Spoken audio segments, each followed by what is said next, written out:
I want to share, you know, a couple of things about how freelancers are launching. Most of us start off in the freelancer world, right? We don't have a massive team. We don't have a big office, glass doors and windows with, staff around us and things like that. So you're on this run kind of all by yourself and very much in the beginning trying to figure things out. So it's important that you surround yourself with the right people. So I 100% welcome you to start coming to these calls.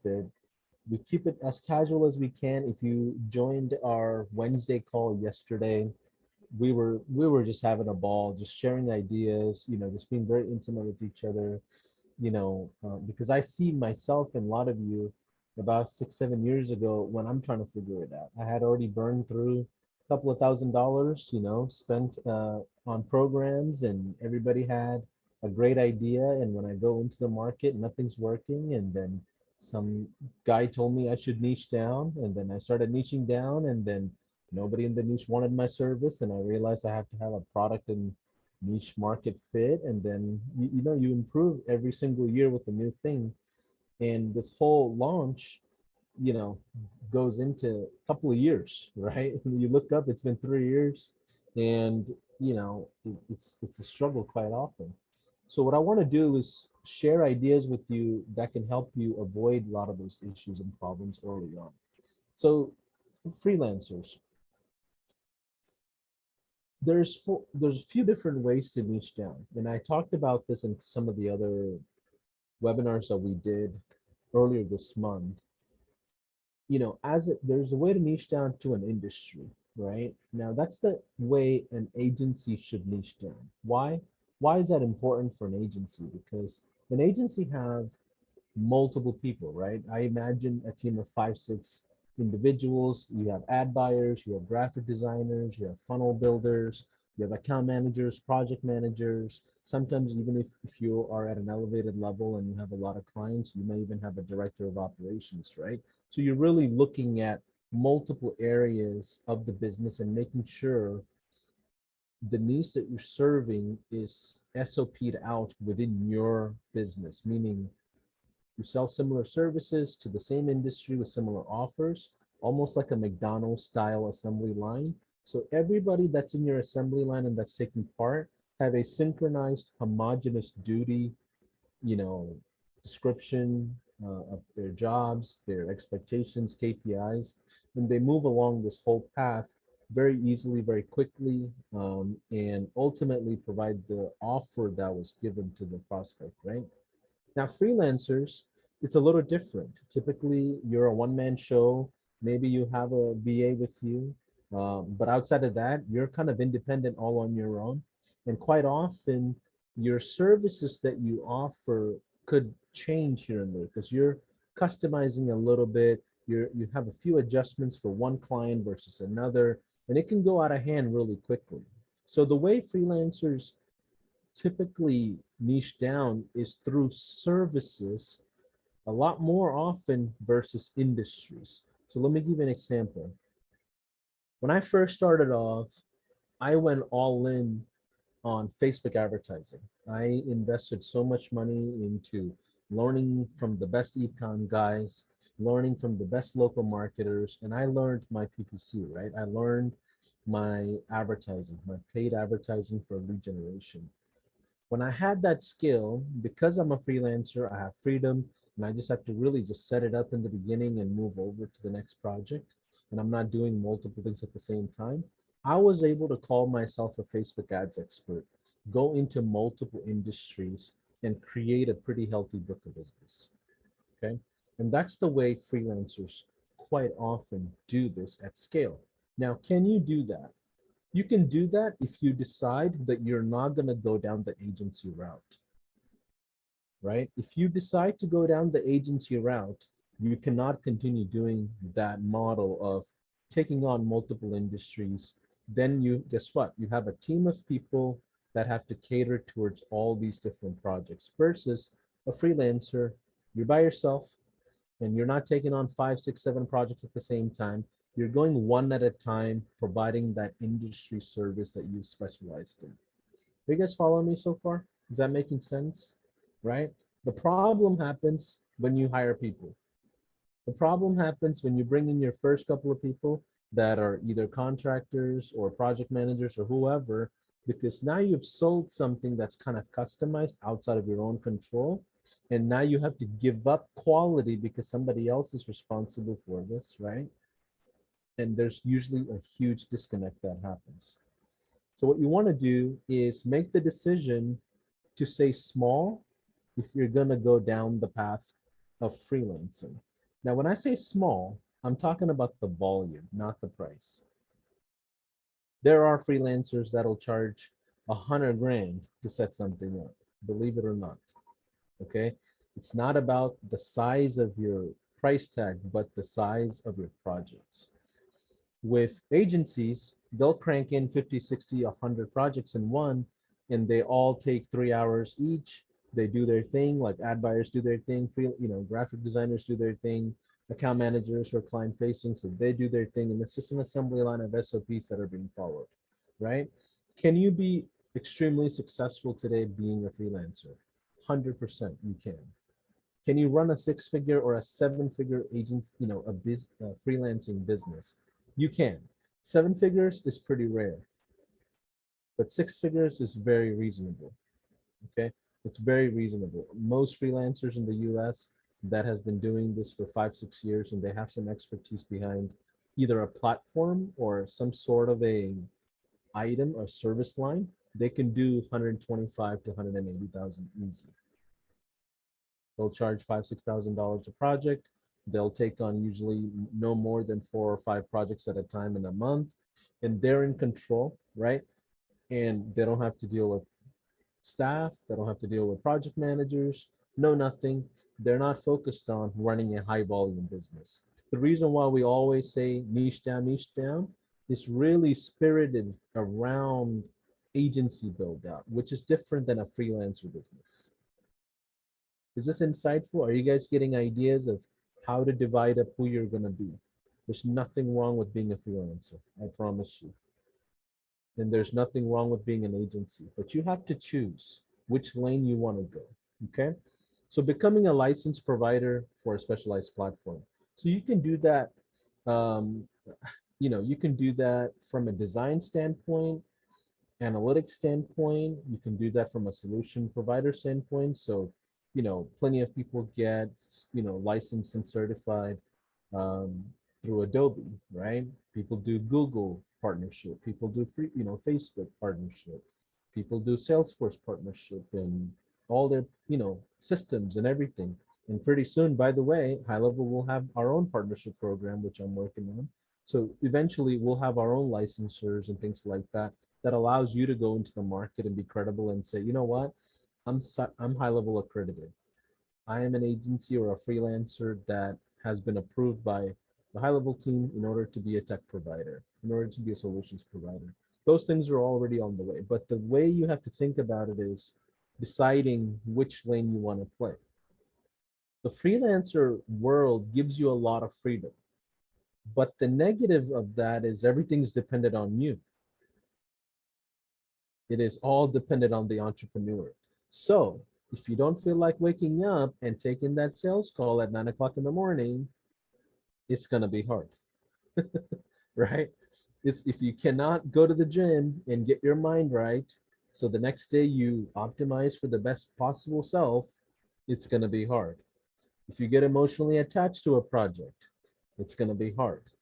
If you don't know how to price yourself and be confident in who you are and say, you know what, I'm worth 25 grand for 1 hour, it's going to be, I'm not saying that's what you should charge all the time, but it's the confidence that goes behind your price that makes the price what it is, right?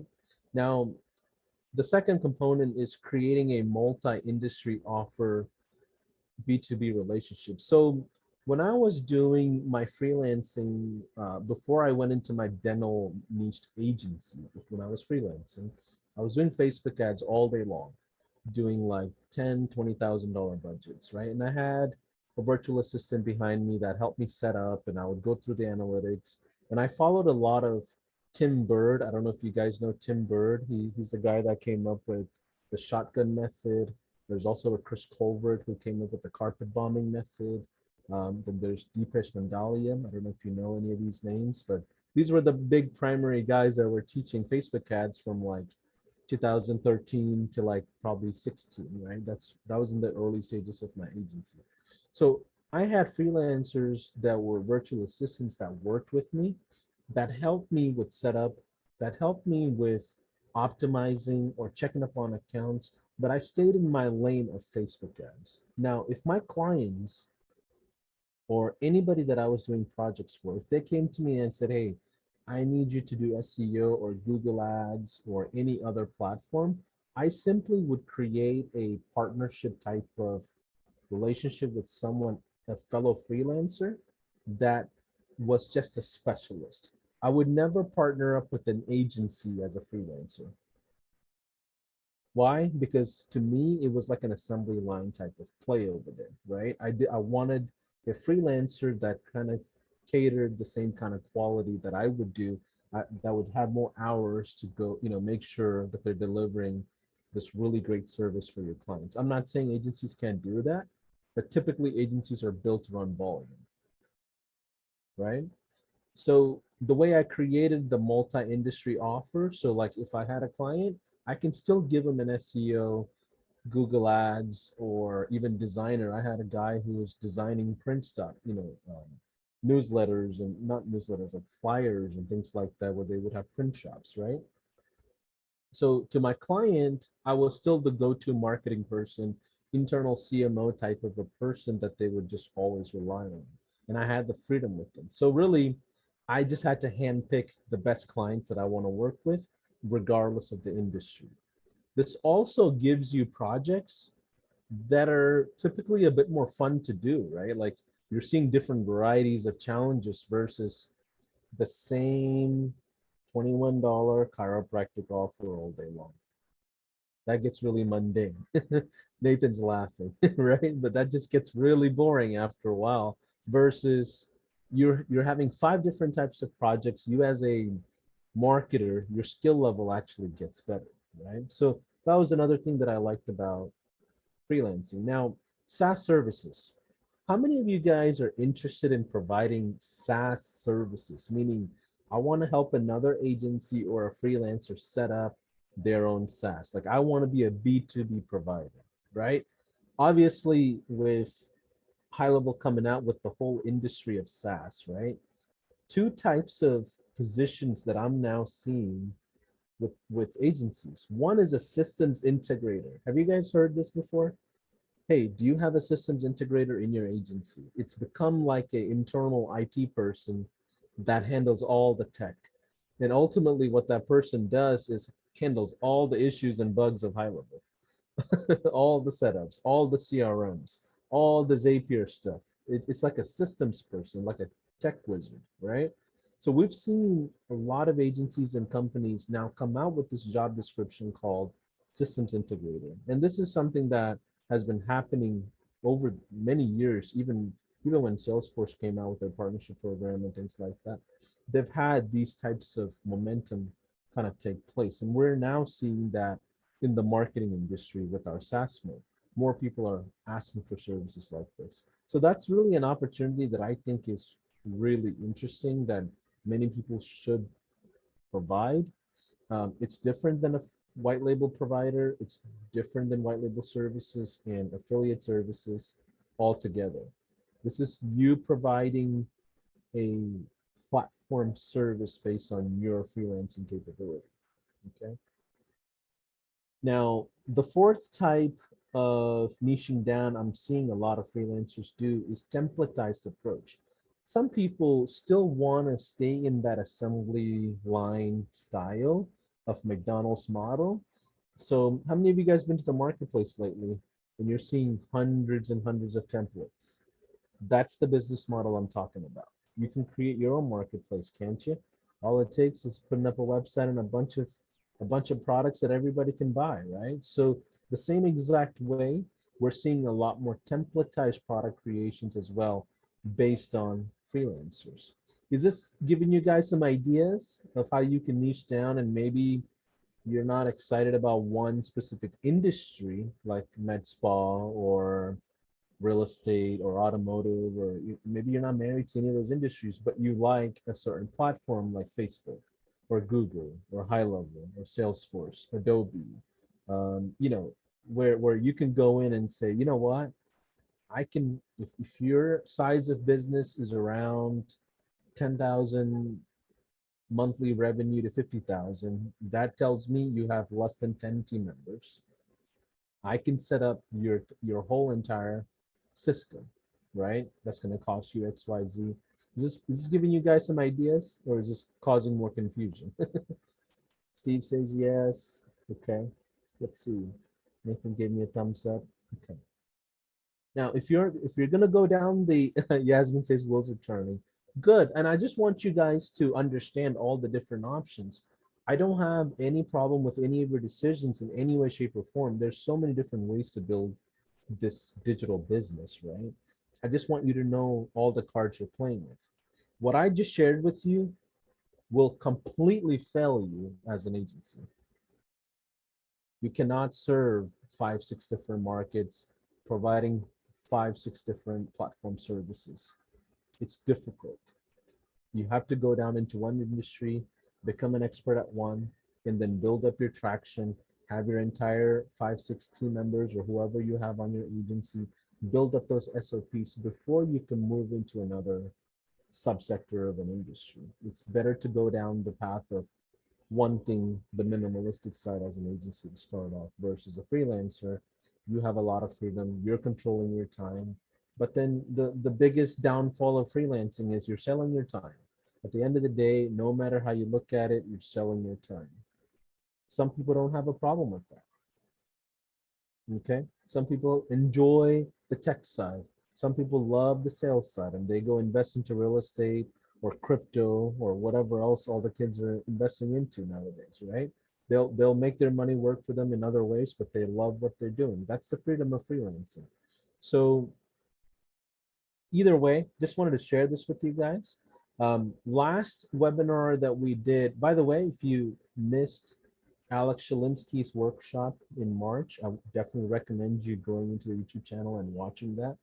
But the webinar we did before that, we talked about specific niche ideas that I think is going to take off in 2022. Um, that a lot of people are excited about, to me, is automotive, because I had my third agency in automotive and I understood the difficulty and the ease of it. Medical is great if you know how to get in front of the door. It's really difficult to prospect, but if you can get your foot in the door, it's not a bad idea, right? Take a look at Mr. Jeff Miller, right? I shared this yesterday in our pro SaaSpreneur call. He's giving away the farm and saying, listen, you can have my Facebook ads, my funnels, my websites, my logo designers, everything. Here you go. Just pay for my SaaS, which is $297. Right? It's okay to give away the farm, because industries like medical, guess what? They are already very educated on marketing and sales, and they understand the power of it, whether they do good with it or not. Whether they can close anything, that's a different problem, versus are they knowledgeable about it, versus something like interior design. Guess what? That industry is still very new to marketing and sales. They're not used to building up processes. So now you have this huge educational curve for industries like that before they can become an active buyer. Versus in medical, they're used to letting go vendors left and right. Okay. Real estate is exciting to me.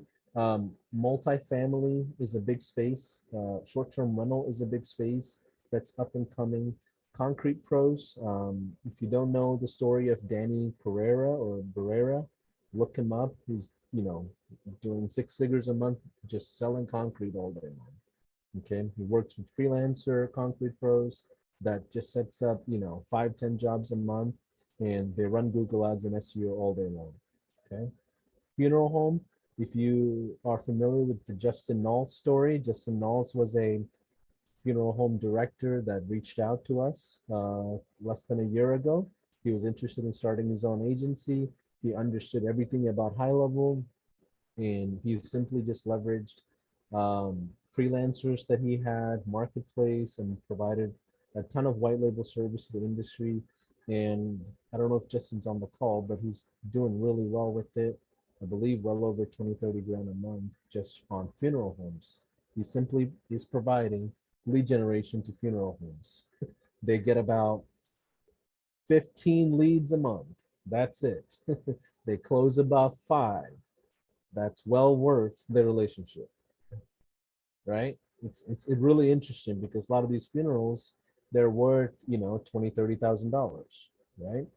Even cremations are worth 5, 6 grand from what I understand. So from a marketing perspective, there are untapped industries that you want to take a look at. Mental health and TMS therapy. TMS therapy is pretty interesting. What they do is use magnetic resonance imaging beams and beam into your like cranium and things like that and help you get out of mental health issues like depression, stress, anxiety. A lot of veterans use it for PTSD. Some of it is not FDA approved and things like that. But the type of doctors that are providing these services are functional medicine guys, mental health doctors, counselors. It's an open wide industry today that's open for marketing, right? We've seen a lot of agencies go into that TMS space. So look up mental health and TMS therapy. They're high ticket patients as well. They're all worth $7,000, $8,000. Event planning, with COVID, after COVID, we're kind of in the post-COVID stage now. Events are opening up again. E-commerce to me is so good, but it's so hard to deliver the results there. If you can crack the code on paid ads, e-commerce is booming left and right. Online shopping is everywhere. People are not going to go away from online merchandise. Content production, videography, photography, kind of correlates a bit more with like event planning. These are industries that I'm seeing and more questions from a ton of you out there, right? These are the trends that we're seeing on our side of more agencies going after these industries. Okay. Um, just a quick recap on the 4-day new client acquisition challenge. Alex, came in and shared a lot of organic marketing methods that I think is the foundational level of prospecting that agencies or freelancers would have to do. I still believe paid ads is the way to go. Okay. Even as a freelancer, you should be able to get clients through paid ads. Paid ads will not work if your offer doesn't make sense. Paid ads will not work if you don't have custom audiences ready to go. But if you have custom audiences that you purchased, scraped, or put together, and you have an offer that speaks to the crowd, run paid ads. When it comes to a budget as well, with my automotive agency, the second month, the first month we set up email marketing and Instagram DMs. That was the first two things that we did because we knew that a ton of automotive guys were on Instagram. They were always posting about their cars and things like that. Email marketing was working as well. But the second month, we launched paid ads mostly on Facebook. We retargeted on Instagram, and we spent about, I would say, about 12 to $1,300. That first month, got two clients out of it. Will you spend $1,200 to get two clients that are worth $1,500 each a month? You would, right? So your cost of acquisition is high, but you just got to make sure they sign at least a 3-month minimum contract for that math to make sense. Ideally, obviously, you want to sell them into SaaS so they never cancel on you, okay? But that's a good foot in the door strategy. So to me, paid ads is the holy grail of agency scaling. It's not the organic marketing, but you have to have organic marketing at least at the fundamental level, and you know for sure if your offer could be tested out in the organic side. Okay. That's how you check if you have a good offer. If it's working organically through referrals, you know it's a good offer. But if you're posting on Facebook and nobody's even reaching out about it, there's a problem. There's a problem, right? People don't want it, or your friends list is not your industry, it's fellow marketers. That's something you got to change. You got to add all your prospects on your friends list on Facebook instead of fellow marketers, okay? But either way, if that industry understands the offer and they're not wanting it, I wouldn't run paid ads to it, even if you can have a good language around it. You want to make sure it matches the market first. We were doing $7,500 lift kits as a promise. Like we said, minimum 4 or 5 will be in your building every single month working with us. So guaranteed almost $30,000-$40,000 in revenue working with us at $1,597 a month, right? As soon as they jump in on the billing split, we will do $297 and then $1,297 as the marketing service together, like $1,597, whatever that math comes out to, right? When they canceled the Facebook ad services, if they ever did, we had one guy who sold his shop or something happened with his business partner where he had to sell his share and things like that. So we had to cancel like that. But outside of that, mostly everybody didn't cancel. They kept the SaaS all the way through. Okay.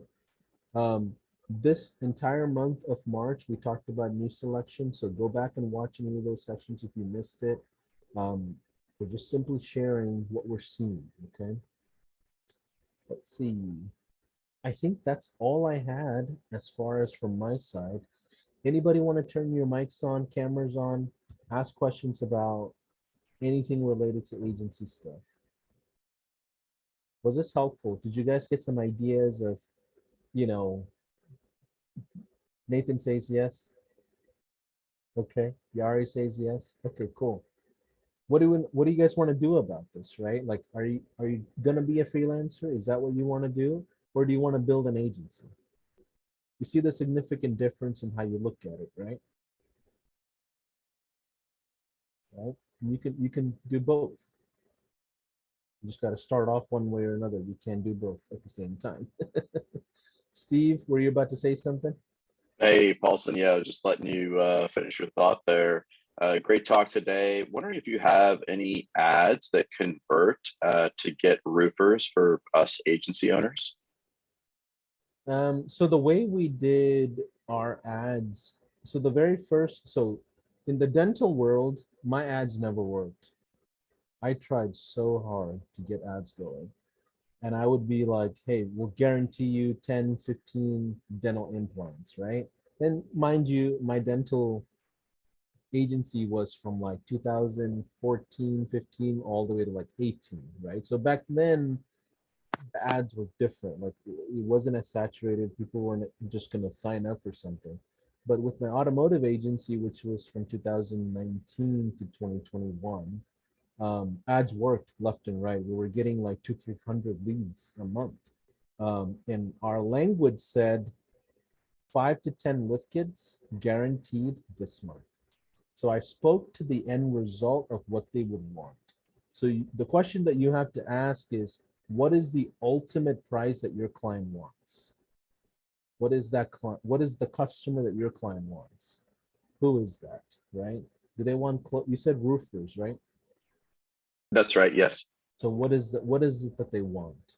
Roofing is so wide. Like some of them sell solar, some of them sell government plans, some of them are selling insurance, some of them are selling repairs. I had one guy who was, selling leads when a rainstorm happens in Carolina. It was just like a seasonal thing.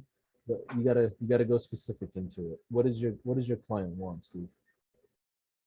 I would say they want 4 new roofs per month. Per month. So logistically, what do they charge? Like 25 grand a roof or something? I don't even know the numbers on that. Yeah, it varies. A really small house might be 5K, but yeah, typically you're looking at 15K and up. Okay.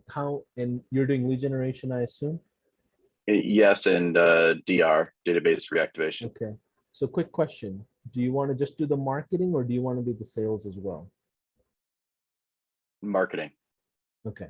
Can you guarantee that they can do sales? Like what is their sales capability? Yeah, the roofers that I'm interested in are, 7 figures and up. So they can sell, they can close. Okay, how have you verified that?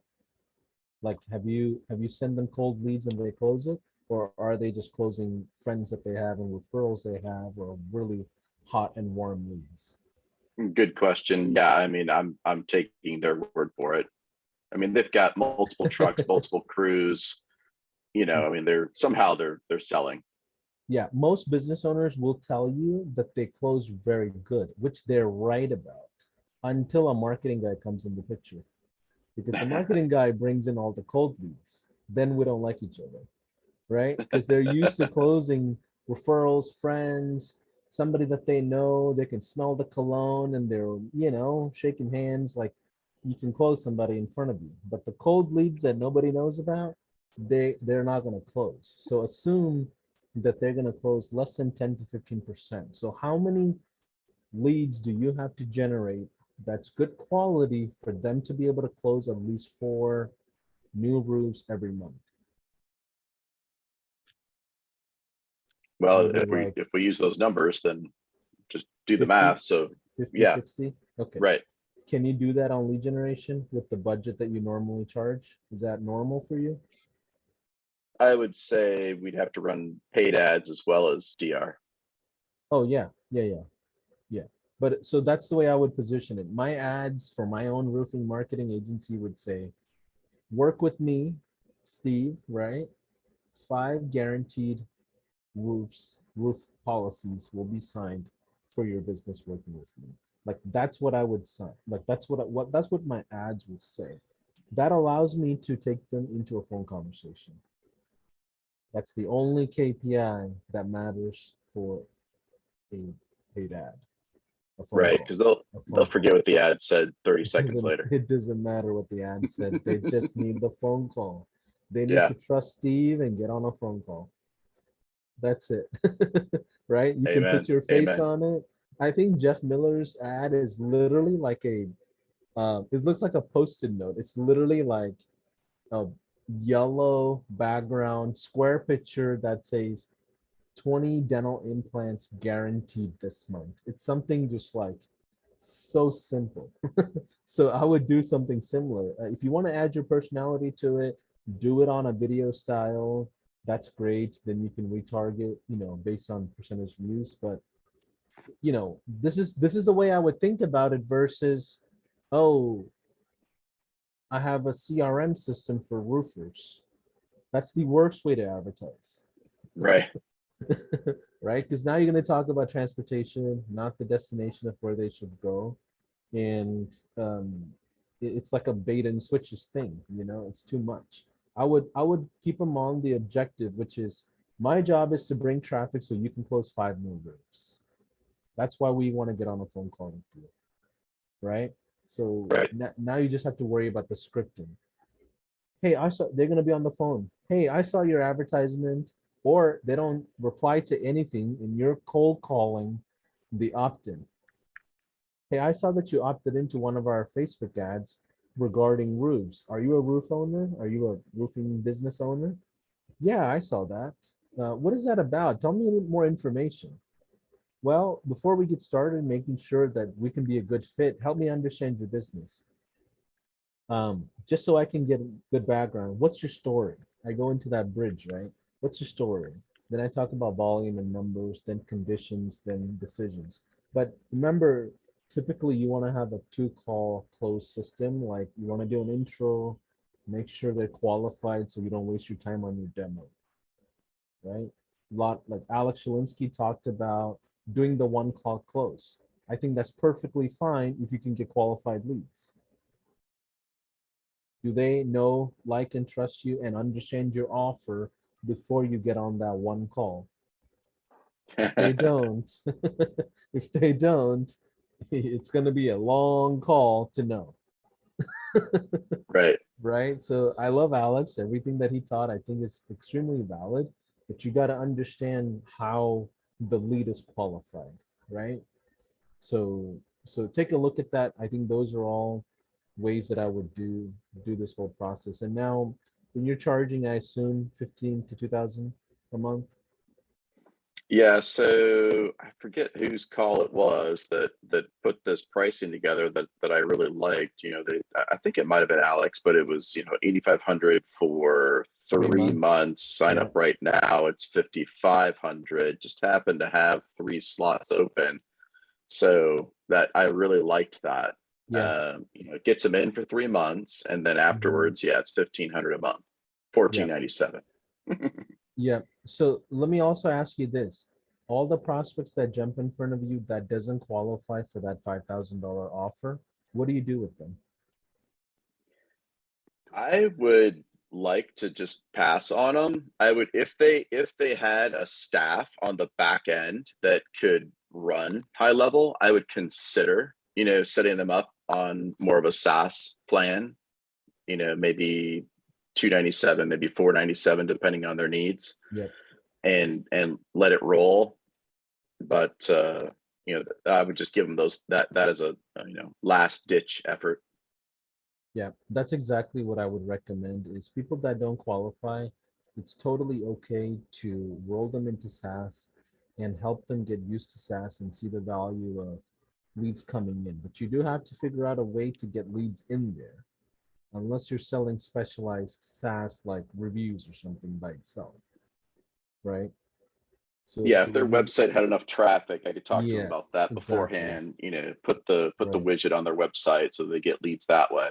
Right. Or they want to do a DBR, but they don't want to do it today with you, but help them just upload the entire thing so they can manually message people if they want to, right? Right, Um, right. Scenarios like that. But great question, Steve. I appreciate those. Thanks, Paulson. Okay. Daryl, were you about to ask a question? I see your microphone on. Daryl Lawson. Anybody else have any questions? Anything you want to add to the conversation? Um, Next month is on our way, guys. We're about to go into a whole new theme. Go ahead, Nathan. Yeah, so I had a question on pricing. Steve, you were saying you charge 5,500 for the first 3 months, and then it drops to 1497. And Paulson, you were saying I think you charged, how much did you say? I charge 1597 1 month. Like I didn't do the 3 month plan. Okay, I did so with my agency with Rob and Alex, we did the 3 months. So we did 15-month total where we would do 3 months up front, then we automatically renew you for 12 months. First 3 months we're like, let's get to know each other, get you some results. We'll run DBR, run all the paid ads, get you excited, get you used to the system, see if you can close. Then that fourth month we're now renewed for 12 months, right? So that 312 allowed us to project for 15 months, which was a good range of projection for us to build staffing and things like that. Nathan, But what I like. Oh, sorry, Paulson. no, go ahead.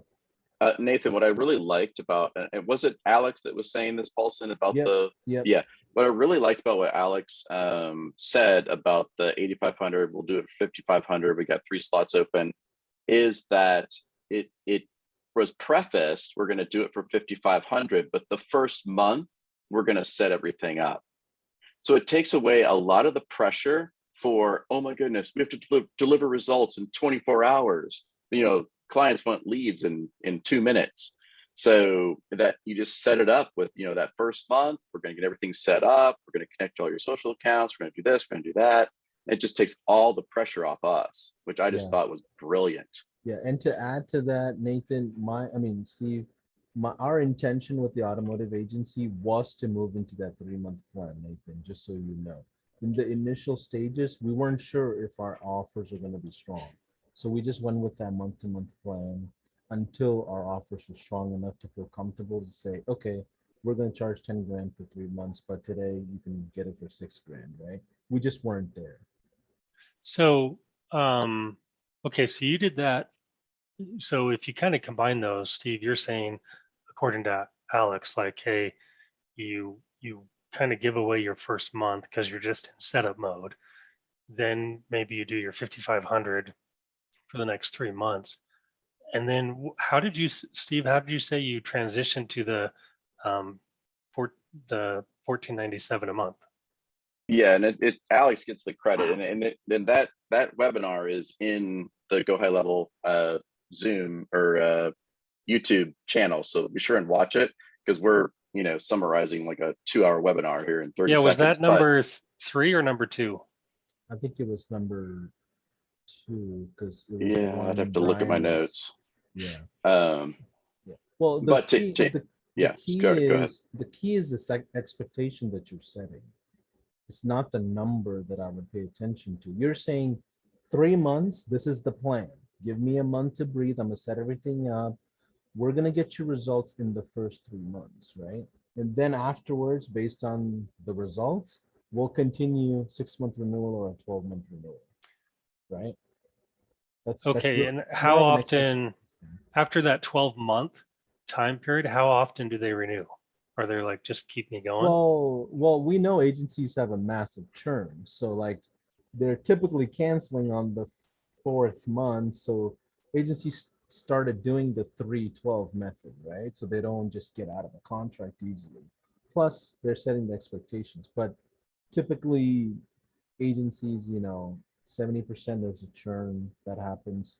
Freelancers, you're looking at 40-50% based on who they are, how they service them. SaaS obviously is lower, but you typically make less with SaaS. But it's a creative structuring of the finances that helps you breathe a little, and you have time, you have set expectations. Um, but that's the route that my automotive agency was going. Initially, we started off with $297 SaaS, and then we just added on the $1,300 for services. And the $1,597 allowed me to go through a few months to kind of iron out my offers. Also allowed me to decide, okay, I don't want to work with dealers. I don't want to work with repair shops. Allowed me to go all in on custom shops that were doing lift kits, detailing, things like that, right? So it helps me find me in the niche as well, right? So I'm not taking $8,500 from somebody and hoping for the best. I didn't feel comfortable doing that. Plus, we provided money back guarantee to give ourselves some breathing room if we had to cancel somebody, right? So we didn't spend that money for the first 2-3 months. It's just sitting in the savings account until we're ready to pull it out, right? Or run it into ads. So it's really financial management that gets a lot of people in trouble in the early stages. But to Steve's point, the 312 or the 3.6 allows you a lot of freedom in setup time, expectations. You're also giving them the ability to develop their sales skills, right? They're not going to just they're not going to close anybody, I promise you. Even if they're a 7-figure entrepreneur, doesn't matter. Most 7-figure entrepreneurs by building something by themselves have only closed somebody in front of them, or a family member, or a referral source. They have yet to close cold leads, right? So these are all parameters and variables you're working against as a vendor, right? Does that give you some ideas? Yeah. Yeah, no, it's been hard for me, like previous till just this last year, my clients stayed on average 7 years. They just stuck with me for seemed like forever. Why do you think Um, that is? we just did great work for them. Like we said what we would do, and we went overboard and got to know their businesses like intimately. And we just said, hey, the more you can teach us like how your business works, the more we can help you. Like we had a client who was an assisted living client, and we said, hey, let us build your website for you. Let's get you ranked. We ranked him #1 for 97 keywords in 22 days. And the remaining 120 keywords were on page 1 and 2. And the more we got to like know his business, we said, hey, if we could, if someone submits something on your website, where do you want it to go? Oh, well, we want it to go to this specific person, our sales guy. Can you send it to his cell phone? Oh, absolutely. We can set that up. Hey, when a lead comes in from a certain location, do you have a database are there Pipeline, pipe pipelines and drive, yeah. stages? Do you have that? Oh yeah, we use Pipedrive. Can you integrate into that? Yep. Yeah. Like while we're on the phone, hey, it's integrated. What else? I have a few questions for you. How many total clients do you normally service? It's just a handful typically, and I want to scale and do more of that. And And so that's kind of the issue. that's perfect for the freelancer world, Mhm. right? That's perfect. And now what you want to do is charge higher and higher for the same service, elevating your your brand, right? Right, But if you can't survive like that as an agency. right, And that's my point, right? So right, if you choose to do that, perfectly fine. Get to the world of charging 100 grand for a client, right. right? Own the business, like own an equity share in their business. If you're going to work with them at that intimate level, you're building their business for them. You're more than a freelancer. We know that, you know that, Yeah. right? So that's the level that you would want to climb to as a freelancer. As an agency, um, you have to be able to onboard, 20 clients in 1 week. You have 6 days to go to onboard all 20. No problems, no bugs, no nothing. It's a different mindset, Yeah. right? There's nothing wrong with either one. I just want you to be exposed to both sides. You can use the tactics on the agency side and apply it to the freelancer side. It's like two different families of the same world, you know? But the great thing about freelancers is like they provide great services and you don't have the churn that agencies do. You're essentially marrying that business, right? You're learning everything about them, you're going all in on them, things like that. Um, but I don't see too many people scaling themselves out of freelancing. They're creating themselves this massive job, right? You're Right. selling your time. You're going to create yourself a $300,000 job at best. Well, what I found was interesting, like as the relationship built during the first few months, as our SEO took off and as they ranked like we said they would just kind of trust that you were working and that you were doing your thing. Well, that's an SEO thing. That's the Yeah. standard in the SEO world, right? You could I laugh once in a while and say throw a little bit of magic dust in there, right? Because they'll Yep. leave you alone once it's ranked and it's good, right? But Right. if you did that with Facebook ads or Google ads, or TikTok ads, it's gonna be a different ball game as a freelancer. So you chose a service that doesn't have a ton of fulfillment outside of writing and ranking, right? The Right. optimization of keywords, which you build. Once it's built, it's built. As long as you're not getting blacklisted on some fake links you bought, right? You're good to go for a very long time for local businesses. So yeah, I mean that's the thing about SaaS. If you set up SaaS, once it's set up, it's very similar to SEO. You don't have a lot of fulfillment pressure.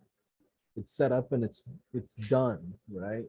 So when Um, you're out marketing SaaS, I mean, I hear most people saying they're charging 297 for the SaaS low product platform low itself. ticket, low ticket SaaS, yes. But but Rob Bailey's crowd, they're doing, DBR up front, high ticket SaaS, and everybody's backing into a $300 offer after, right? Then Well, people even do with you, like it's mid-ticket SaaS too. 297 and then you marry that with a service. Yeah, What's kind of that typical pricing for that service? How do you guys come up with, 13. hey, it's 1597 or whatever? Well, that's based on the industry, right? Like if you went into the restaurant space, nobody's paying for anything more than $400 for marketing. That's just the industry standard there because that's what they're used to. There's way too many players that are just undercut to the point it's a pricing war, right? But if you go into medical, the range is like 2,000 to 2,500. That's that. If you go into like real estate, individual realtors, like 1,000 to 1,500, right? If you go into sales as a service, like if you're running an ISV, you can charge like $500-600 for an appointment setter, maybe 2,000-3,000 for a closer, right? Like there's every industry has a range that they are sensitive to, if that's the right word. Then that's kind of the ballpark that you're going to shoot for. Um, but that's subject to change as soon as a freelancer comes in and that wants to undercut the market and says, I'll run all your ads for $1. What are you gonna do? Right. Right? So that happens. And because of that, the industries get fatigued and fatigued, and then Bentleys are there, Hondas are there, just the battle of, oh, I provide white glove service. My dental agency, it was white glove service. I charged everybody almost $4 grand for an hour of my time a month. I flew in videographers, photographers with this whole content branding thing. I flew into their location, sat there for a week, taught them how to do sales, wine and dined them on lunches. I mean, it was crazy. I'm looking back at it. I don't know how I got to 30 plus clients. It was nuts. It just like flying around doing a production thing, right? And back then we didn't have high level, so I'm setting up slide broadcast, active campaign, Right. Grasshopper, Zapier. I had, VAs setting up all these things for us, and but I charge, $4 grand a month for a dentist while everybody else is charging 1,000 to 1,500, and I played the part. I'm like Right. wearing suits, cufflinks, very elegant, and just like we didn't go to the deli. We went to steakhouses when I'm whining and dining. It was just constant positioning thinking, right? But it worked in that space for that time period of where dentistry was. And I did Facebook ads myself. I had a freelancer guy that did SEO for me and Google ads for me. All in one marketing for 4 grand, included videography, photography, all that, right? So, it just depends on what you want to do in the industry. There's always going to be a there's nothing strategic about being in the middle of the wolf pack.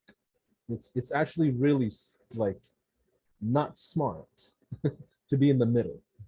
It's more intelligent to be the undercutter or the overcharger. Like be the white glove or undercut everything and everybody, right? And Okay. that gives you either volume or higher ticket clients,